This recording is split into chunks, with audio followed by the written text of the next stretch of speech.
Well, hello, gents and ladies, and welcome back to the channel where it's all about racing and race cars.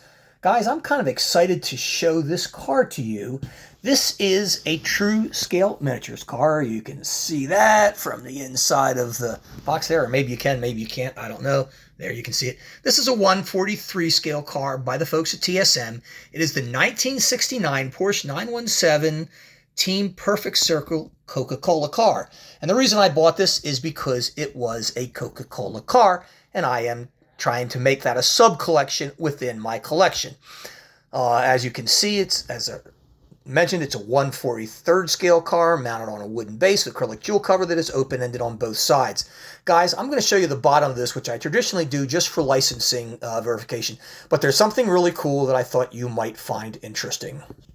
And that has to do with this warning. Now, if you live in the United States, we always joke about California and what a crazy-ass state it is with some of just the stupidest things they come up with to the detriment of,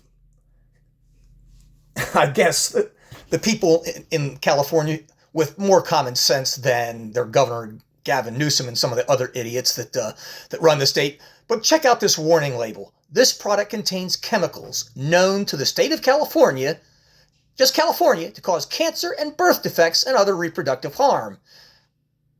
Outrageous. Choking hazard, small parts, that I get. Not for children under 14, that I get too. God help those of you who live in California. Okay, now that I've had my fun and probably pissed off a whole bunch of you, and if I have, I sincerely apologize. The Porsche 917 was developed by Porsche in 1969 to exploit the regulations regarding the construction of 5-liter sports cars. This car, powered by a Type 912 flat 12 engine, initially proved unwieldy on the racetrack. Now, starting in 1968, Porsche had made a surprising and expensive effort to take advantage of the rule set. We just talked about that. Consequently, Porsche built 25 versions of the new car for the sport category with the intention of winning at Le Mans. They would not do it in 1969. Now, the car had remarkable technology at the time and used components of titanium, magnesium, and other alloys. Other methods to reduce waste were simple, such as making the gearshift knob out of birch. Now, the car was powered by a 4.5-liter engine in 1969 and produced about 520 brake horsepower. As I'd mentioned, in 1969, the car nearly undrivable and unwieldy. Terrible downforce at speed. In fact, it generated aerodynamic lift. God. But despite that, this car won the Kylami 9-hour race, an endurance race held in Kylami, Midrand, South Africa. Not Japan, as I was thinking. The winning drivers, and we'll see that on the car, would be David Piper and Richard Atwood. Now, as I'm sure all of you know, in 1970, they made significant changes to the car, and thus in 1970 and 1971, the Porsche 917 won Le Mans.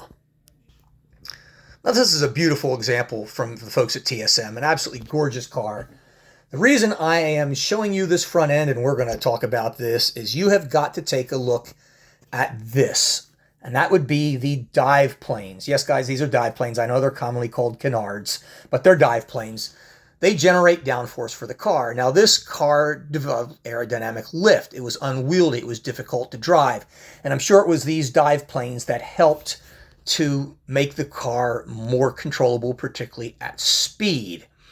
And if you take a close look at the headlights and everything else and the interior of the car, it is absolutely remarkably well done.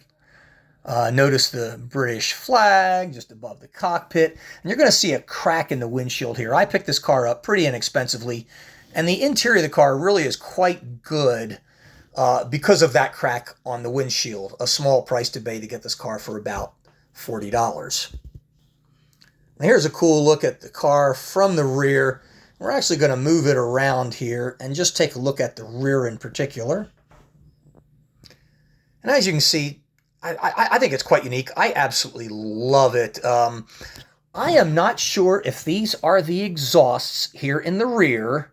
I'm just not sure because I think it has exhausts on the side, and I'm going to show that to you. Hold on just 1 second. Now, in a second, after we've looked at the engine, we're going to look at the exhausts on the side. Let me guys, if you guys could let me know what you think, I'd appreciate it. Notice as you look at the engine bay how huge it is compared to the 917 of 1970, where it was very tiny. You'll see Piper and Atwood there. Really cool engine bay.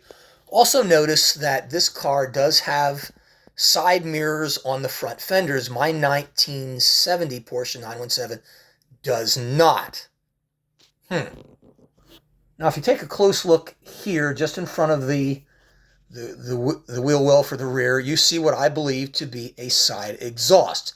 And it has these on both sides of the car. It's black, it's, I don't know if you can see it real well, but I believe that to be the exhaust. And it may have two exhausts in the rear. I don't know. Guys, let me know what you think. And here's a look at it from the other side of the car. See the point I'm making?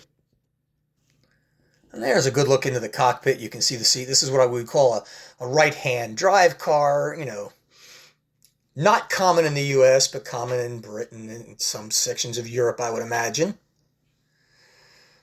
Anyhow, guys, I thought that was a unique look at a really cool car that I am going to add to my Coca-Cola collection that I have of Porsche 911 RSRs. I believe I've got a 962 and a 963 with Coca-Cola, and I'm looking to expand it to collect others. If you have a collection of Coca-Cola cars, please let me know in the comment sections. Let me know what car you got, who made them, where you found it. Thanks, guys. See you next time.